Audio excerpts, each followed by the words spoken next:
Reality recap. And hi, everyone. Yes, I know you have the reunion. Yes, we have 2 more episodes. And then we have the reunion, of course. I look like the slay. I look like a mom. She was like, you the one that look like you got a high body count hair. I fell the fuck out, y'all. Candace, has Deborah reached out to you to apologize after the episode aired showing Chris did not flirt with her? She wouldn't dare. She would get eaten for breakfast. Oh boy. No, she's doubling down. Why would you go meet with Ray J without talking to Princess or letting her know why? Like, she's trying to justify that she told her after the fact and that's supposed to make it. What do you think of your ex-husband Jim coming out and saying you did not try to stop him from suing Shannon and Cameron? That's a good question. Well, I mean, if his memory is a little foggy about what transpired back then, that's okay. However, he did admit that I had nothing to do with the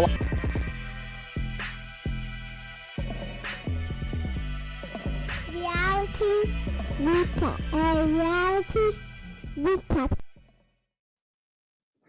What's up, y'all? Happy Saturday. It is your girl V with Reality Recap here for another live Tea Talk session. And today we are talking about last night's crazy episode of Love After Lockup. Did you guys watch? Let me know. We are streaming live right now across Instagram, Facebook, and YouTube.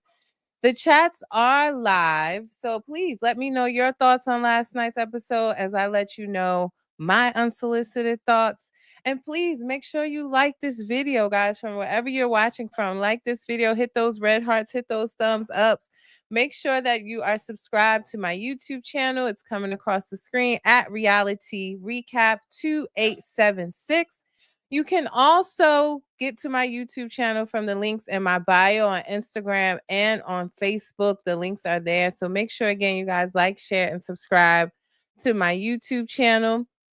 And before we get started on last night's episode, I have a special treat. Next week's Tea Talk on this upcoming Friday's episode of Love After Lockup will happen on Sunday instead of Saturday because I have a special guest coming through. I have Melissa from the previous season of Love After Lockup and Life After Lockup. You guys know Melissa and Louie. So Melissa's going to come through and recap this episode with me next Sunday. So make sure that you guys set your alerts and that you are, again, subscribed to my YouTube channel. Now, let's get into the couples from last night. Now, before we get into the couples, one more thing. Let me put this up on the screen. Spoiler alert. Spoiler alert. Spoiler alert. I repeat, spoiler alert. I want to talk to you about the couple up here that we see. Well, the throuple, the secret throuple. You see Julius, Ashley, and Alexis. Well, I found out through Rewatch Reality that Alexis is pregnant, guys. I put up a spoiler alert warning last night along with the actual invite to the baby shower. Now, Julius did come in my DMs last night after I posted it. He was saying that it wasn't real. He was saying that it was fake news from a stalker that he doesn't even know that lives in another state. So I responded back asking, like, so you're telling me there's no baby on the way? He never responded after that. But I did also want to show you guys something because I did find the registry. So let me put that up here for you guys to see. So the invite matches what you see here that's on my pages. The invite said that they were the baby shower it already happened on March 22nd. So when he said that it was fake, I went to, because the invite said that they were registered at Target and one other place, maybe Amazon, but I went to Target registry. I put in Alexis' first and last name, and voila, here's Alexis and Julius' baby registry for what? The date event, March 22nd. And where? Ohio, where they are from. Now, like I said, this is a spoiler alert. Y'all see it coming across the screen. But yes, I found out that Alexis is expecting. So, do I think that this is going to change anything on the season? Absolutely not. It may not necessarily be a spoiler. Some of you were saying, well, now we know who he chose. It doesn't necessarily mean that he chose Alexis over Ashley because they're having a baby together. Y'all know a baby don't keep no man. Stop it, y'all. Y'all know that. So that doesn't mean that he's faithful. That doesn't mean that he stopped messing with Ashley. So I think that they're still going to be a great couple to watch this season. But this is what I found in the streets. You guys can see the baby shower invite on my page. They had a whole Facebook invite set up and page set up for the baby shower. So that's where I found the invite. And then after Julius said again in my DMs that it was fake news, I think that they're more so just worried about getting in trouble at this point for this leaking. But this was the registry that I found. So yeah, that's what I know about the situation. So let's get into, since we're already on the topic of Ashley, Julius, and Alexis, let's talk about them. They're going to be up front. So let me get my notes now. Make myself a little bit bigger. So we're talking about Alexis, Ashley, and Julius. So Ashley is planning for Julius to get out. She's at Party City. I'm playing. I don't know if she was at Party City or not, but she was at some type of like party store where she's trying to get her welcome home kit together for Julius's release. And she's talking about getting pregnant on the first night, that she, that I think her birthday is the next day after his release or whatever, but she's talking about she's trying to hump on him all day and all night and get pregnant right after, or as soon as he gets out. And her friends, everybody's friends and family are really holding everyone accountable, or really, really telling them, pay attention to the red flags, slow down. At least they're watching the past shows previously, because these people that are on the show, they seem so naive to what we've already seen in past seasons of Love After Lockup. But the friends and family outside of G-Paul, we'll get into him with Quiana. He's being supportive though, but the rest of the friends and family are really holding this cast accountable. So while she's planning his welcome home party, her friends are saying, no, you're not going to get pregnant. You should not do that.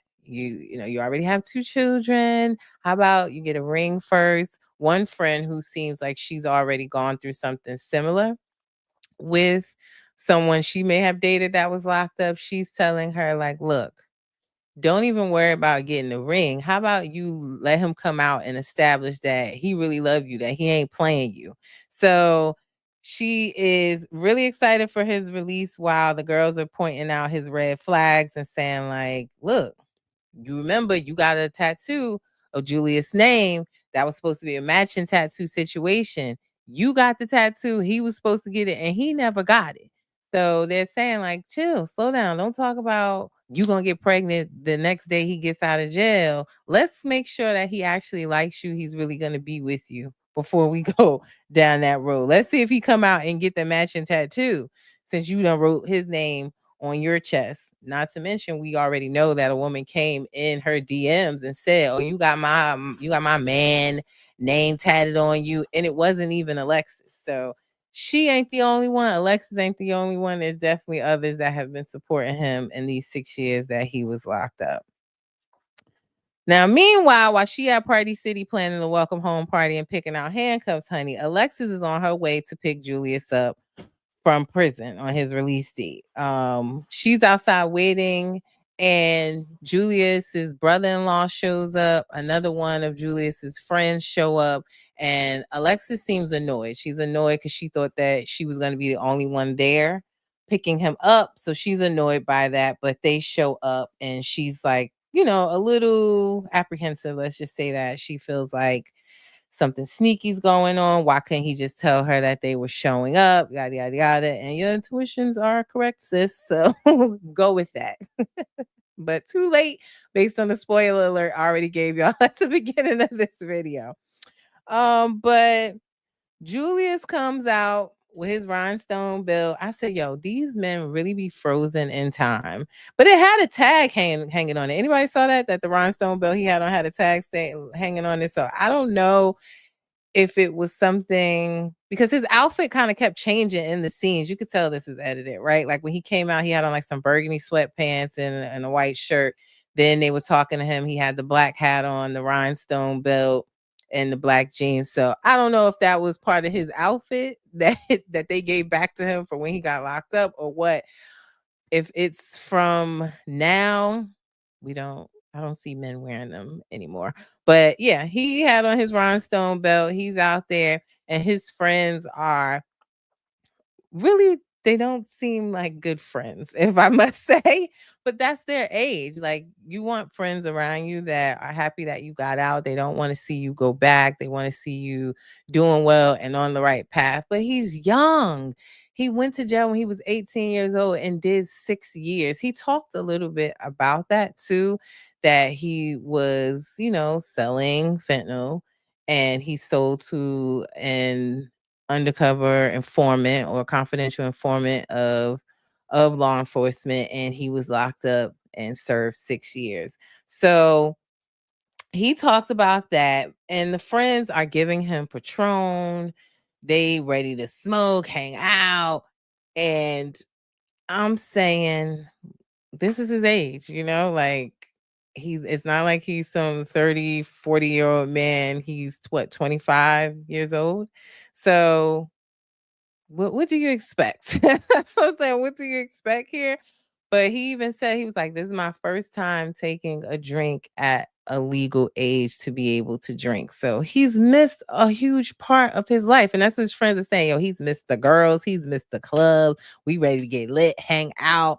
So again, I just think it's very foolish for Ashley or Alexis to think that he's going to come out and walk this straight and narrow, and he's not going to do anything wrong or be with other women. He's been locked up for 6 whole years. He pretty much, half of his youth is pretty much gone. He's going to take advantage of it, which most of us, or probably all of us, would do if it was us in the same situation. So I can't even blame him.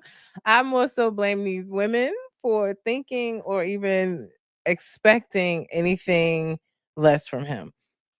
But it also was telling that he wanted to like hang out in the parking lot as soon when he got out of jail. Like, he's yelling over at the people that's in the hole and saying hey and hi and all of this stuff. And yeah, you know what it is. It's like, bruh, I would not be on that property drinking and trying to roll up and smoke or hey, hi, and everybody that's in the hole. I'd be out. But you can tell, like, it's very telling that his age and his maturity, he's pretty much still 18 years old. But Alexis is thinking that he's going to get in the car with her. They're going to spend time together. They're going to be together, and they're on their way to breakfast. But he says, nah. After he asked for his phone, right? He asked Alexis for his phone. She gives the phone, and he get it all open, set up, and he like, all right, I'm gonna ride with my friends to breakfast. And she's upset by that. I want to ask you guys in the comments, do you think,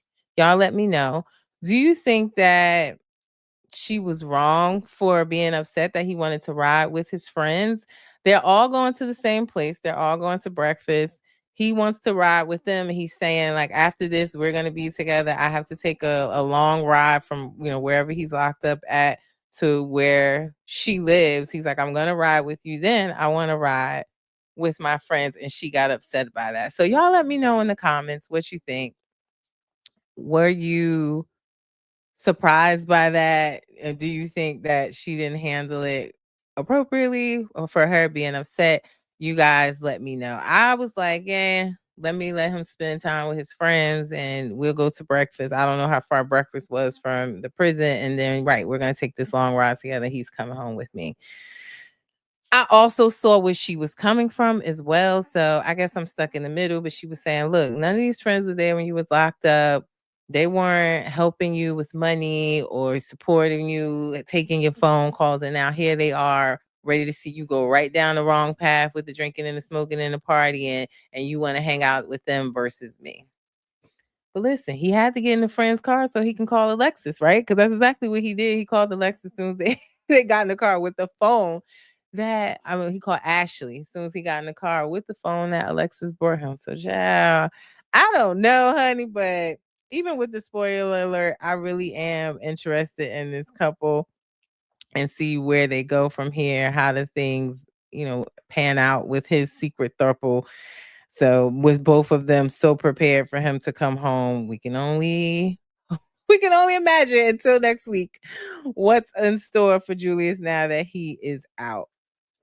So the next couple that we are going to talk about, let's talk about Quiana and Damondrick. Let's talk about them. So Quiana and Damondrick, Damon, I'm just gonna call him Damon. He's out, and they did a lot in front of her stepfather, G Paul, right? They did a whole lot of like they hugging. She got her legs wrapped around, they kissing, she twerking on him, he grabbing her butt, spreading her cheeks apart. And why the camera had to zoom in on that when he was grabbing her butt, I have no idea.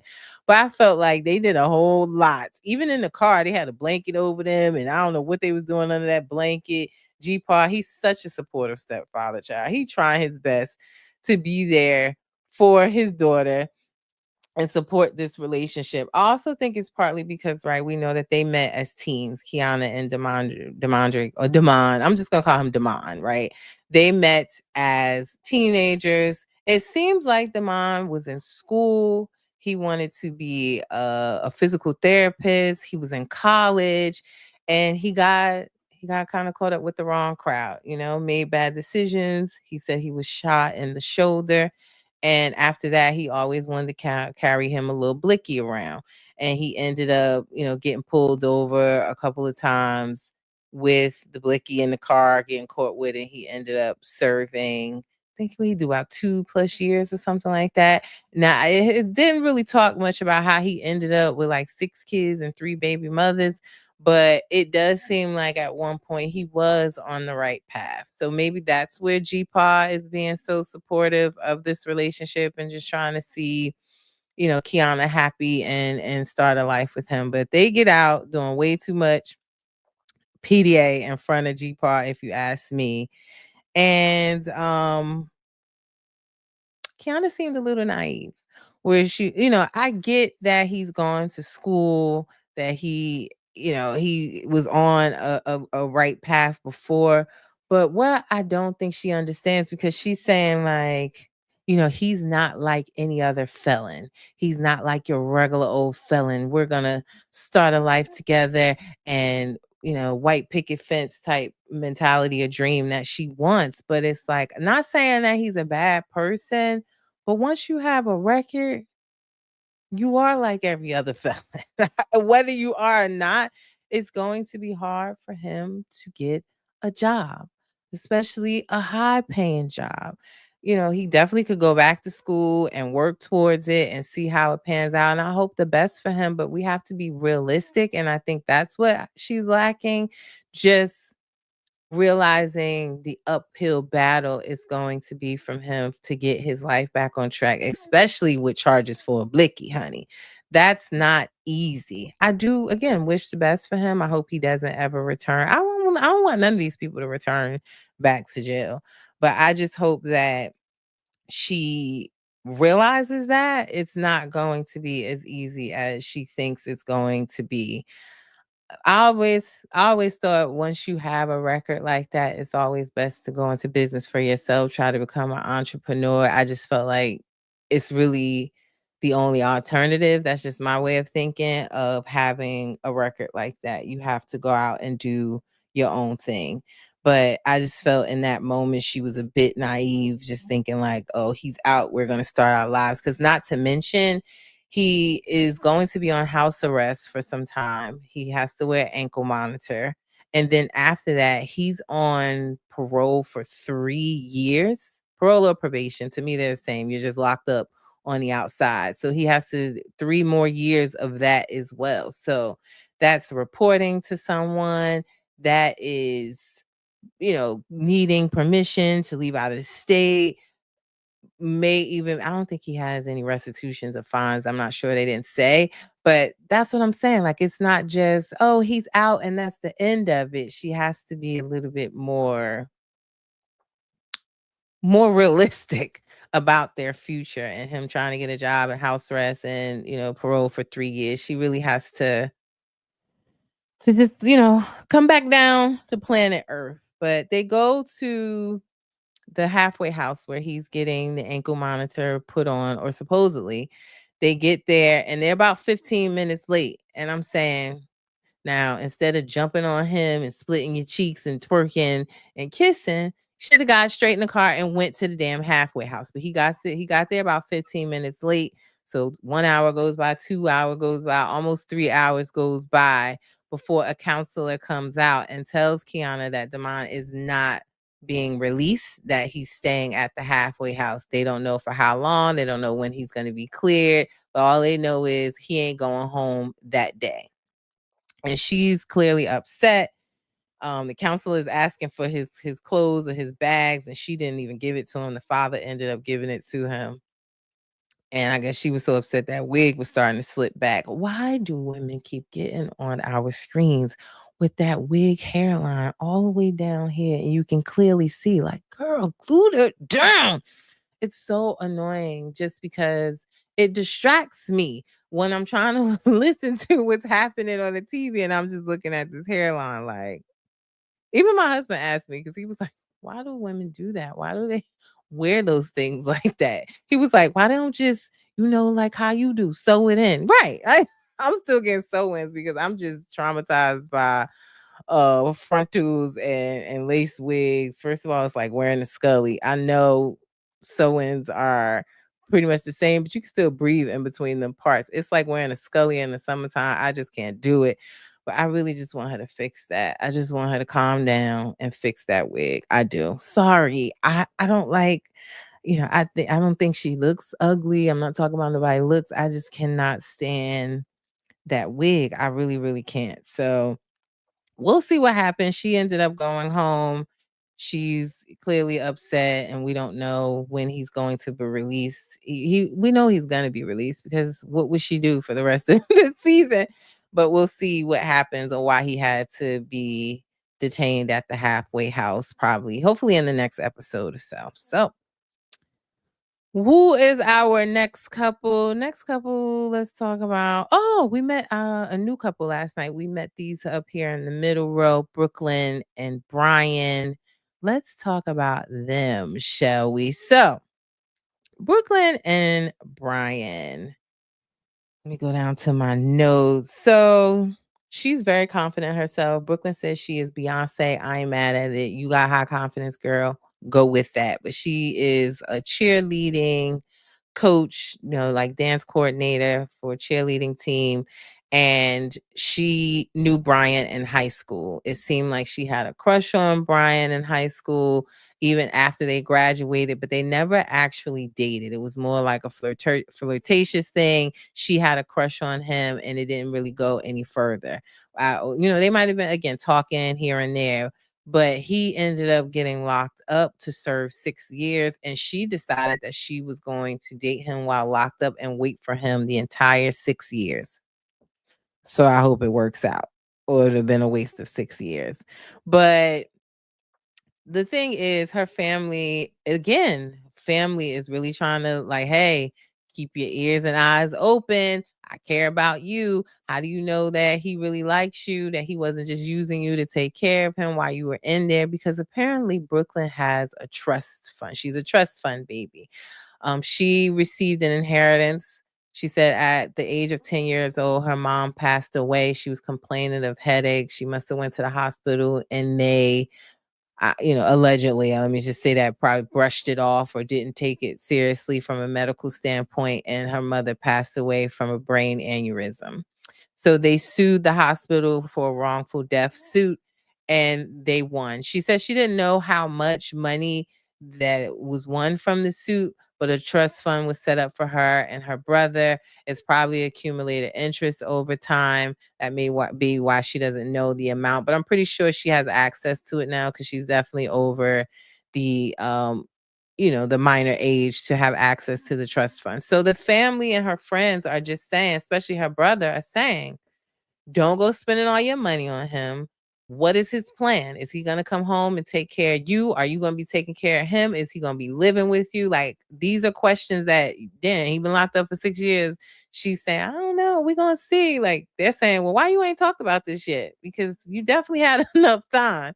So I don't know. We saw a conversation with them, and it seems like he's into her, but I can't really tell that from one phone conversation. But she's just stuck in between loving him and feeling confident that that's not what's going to happen to her, that her man is going to come home and do right by her versus her family saying, slow down, girl. Slow down and really figure it out before you just jump head first and don't spend all your money on him. So we'll see when he gets released. He wasn't released in this episode, but we'll definitely see what happens with them. But I asked you guys that too. Do you think that Brian is just after her trust fund? I mean, listen, she was with him. Well, not with him, but they started talking and dating probably before he knew she had a trust fund. I'm just assuming. So we'll have to wait and see how that plays out. So I don't know if he's going to come home in the next episode or not. Probably so. So we will see. Who's our next couple that we should talk about? We could talk about Brooke and JK. Let me show you them. So Brooke and JK, they're up here at the top right corner. Brooke and JK is being released. She's going to pick him up with his mom. They stay in a hotel the night before, and she reserved a room with one bed, so she had to sleep in a bed with his mom. I thought that was weird. I was like, girl, you ain't asked if it was a double bedroom, girl. Now you gotta cozy up with his mama, and you ain't even cuddled with him yet, but you cuddling with his mama. It was awkward.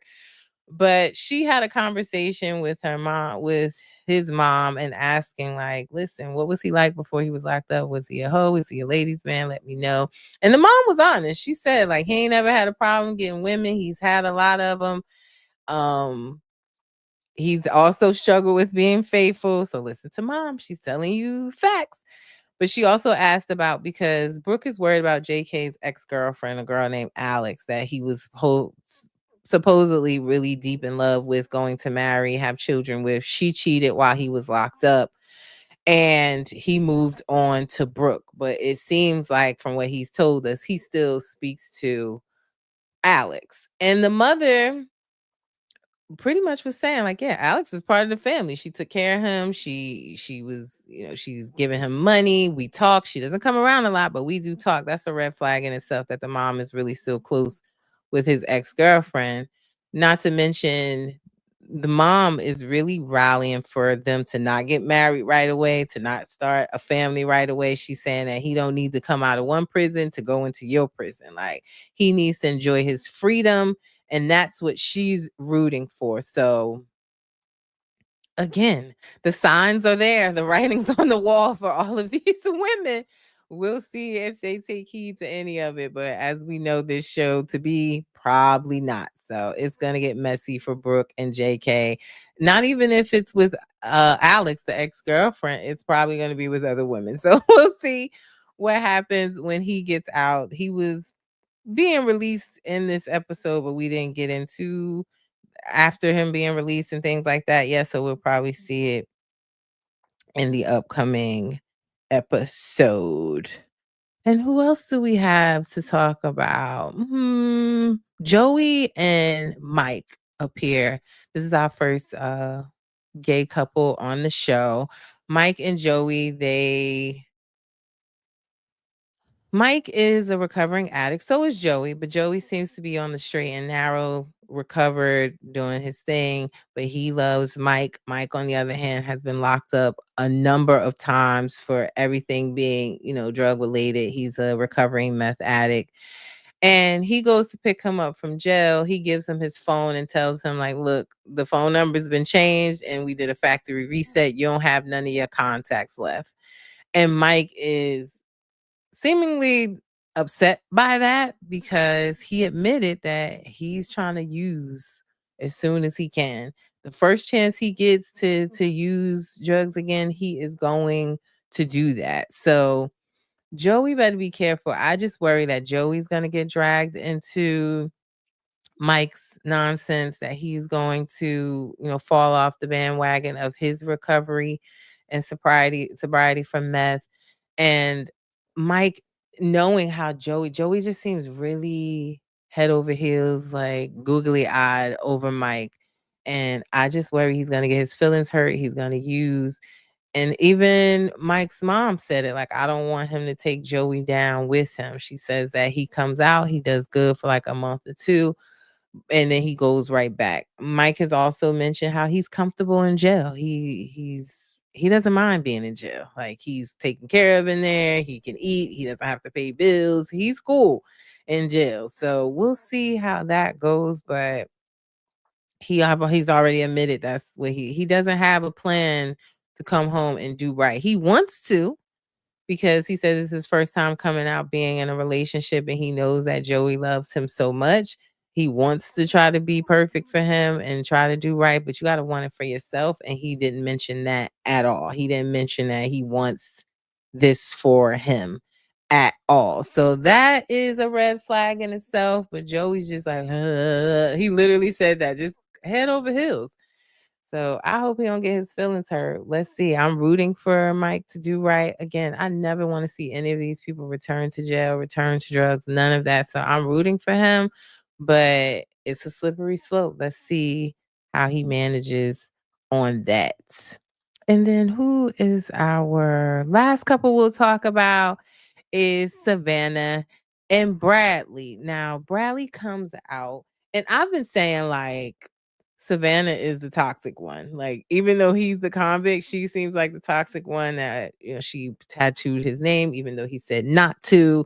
She's kind of like always picking a fight with him. Like, soon as he got out, she's like, do you hate me? Do you love me? You got your arm around me? Or do you not want to touch me? That, like, she's a little toxic in that sense. And the internet streets was saying that, or internet streets, I should say, Bradley's sisters were saying online a few months ago how Savvanah, she's also a recovering drug addict, but that Savvanah returned to using again, that Bradley doesn't really want her. The family doesn't like her. That's what the sisters were saying. His sisters were saying online. But he comes out and he seems very overwhelmed, which is not uncommon for men, women who've been locked up for long periods of time, where he comes home and he's like overwhelmed by everything, the sights, trying to figure out how to work a phone. And she wants him to meet her grandmother, or, have dinner with her grandmother the first night out.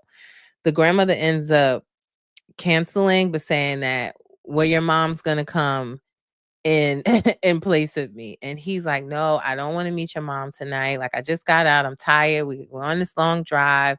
Then you want us to cook too. Like, it's a lot. He's very overwhelmed and anxious. You can tell that.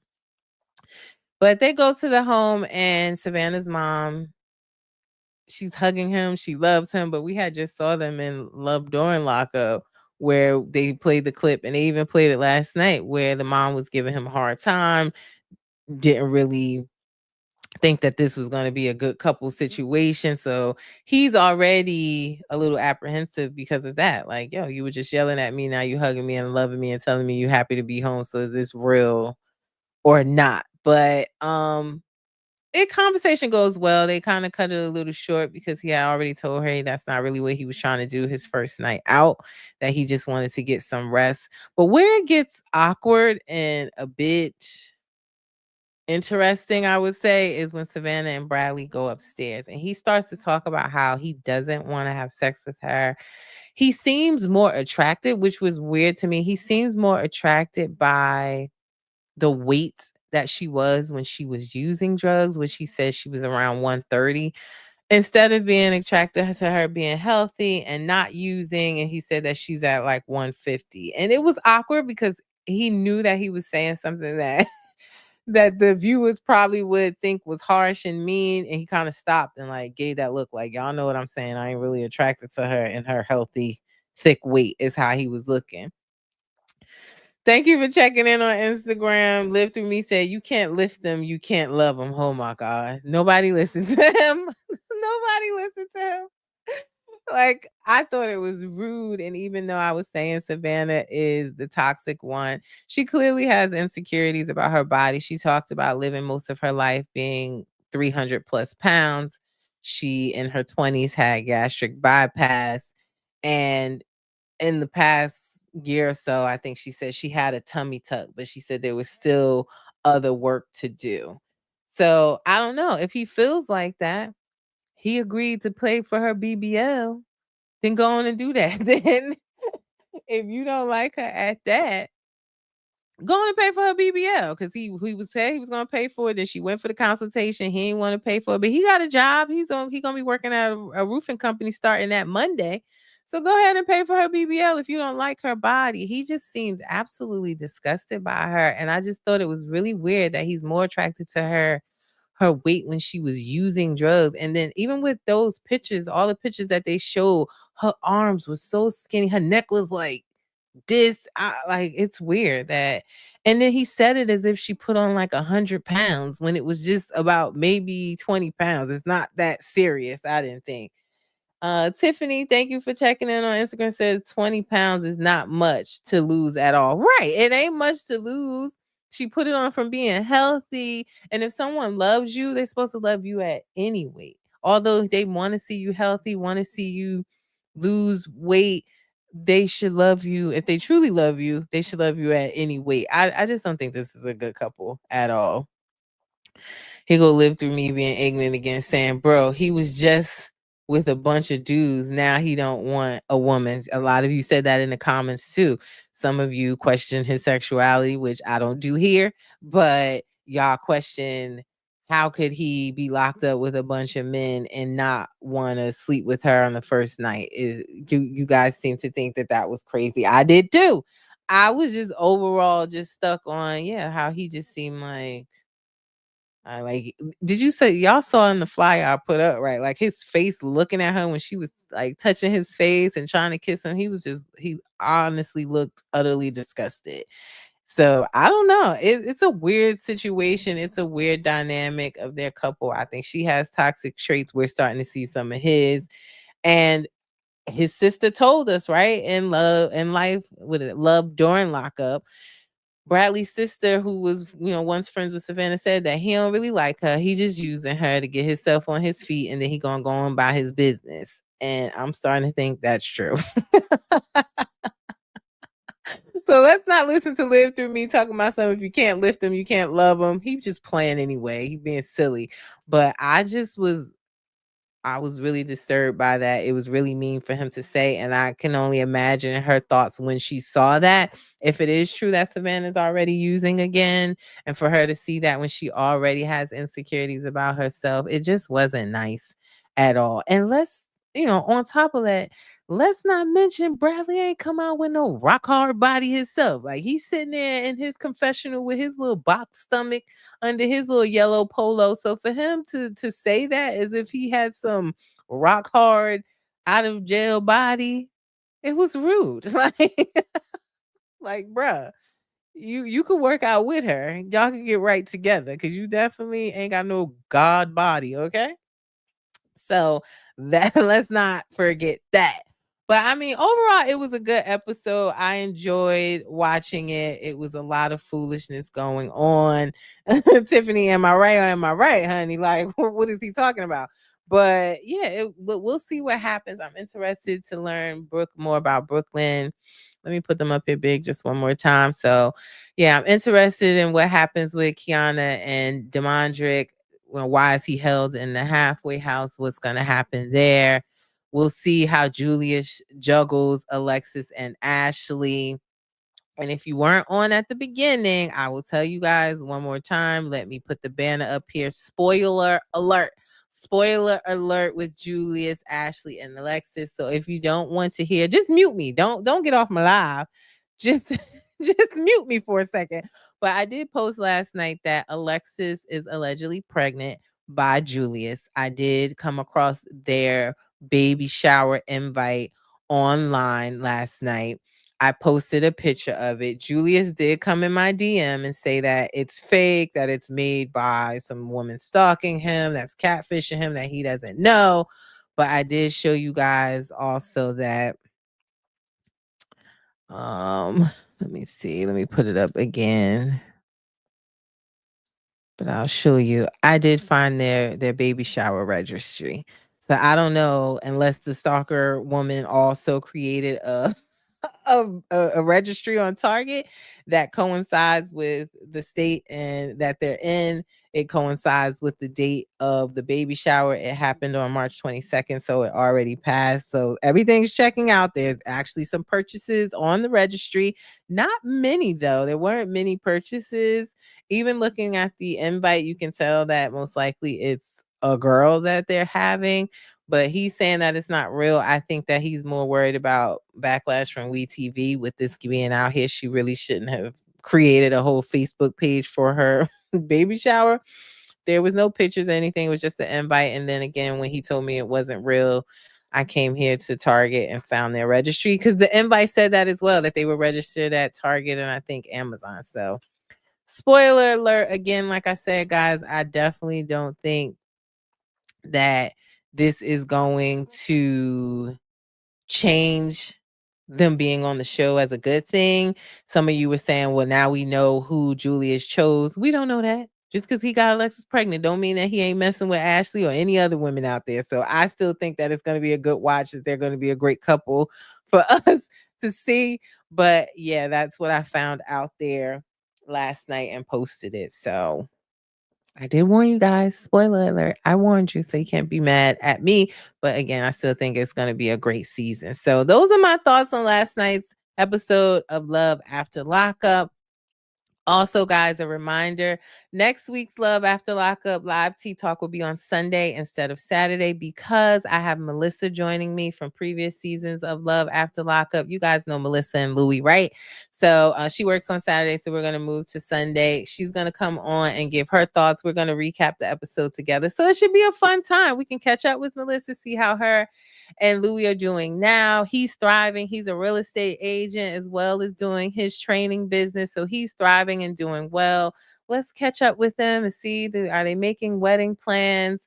What's happening with them? But yes, Melissa will be coming on. She's from a previous season of Love After Lockup and having some fun with us. I'm going to try to keep getting some more of the previous guests on. I've been talking to Indy as well, seeing if we can get her on, and I'll reach out to some others so we can catch up, see like where they are now, since we don't get reunions for this show, although we should, WeTV, and continue to have some fun recapping these episodes. Yeah, Tiffany, see you Sunday. I appreciate that. Y'all stop on through. I'll definitely put up the flyer, but make sure you set your alerts, guys.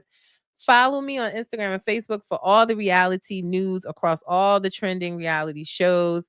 Also, the link is in my bio on Instagram and Facebook for you to subscribe to my YouTube channel. So please, guys, hit that love, hit that heart button, hit that thumbs up button, like this video, and subscribe to my YouTube channel. Set your alerts so you don't miss any of my live tea talks or my recorded ones. They are all loaded on my YouTube channel.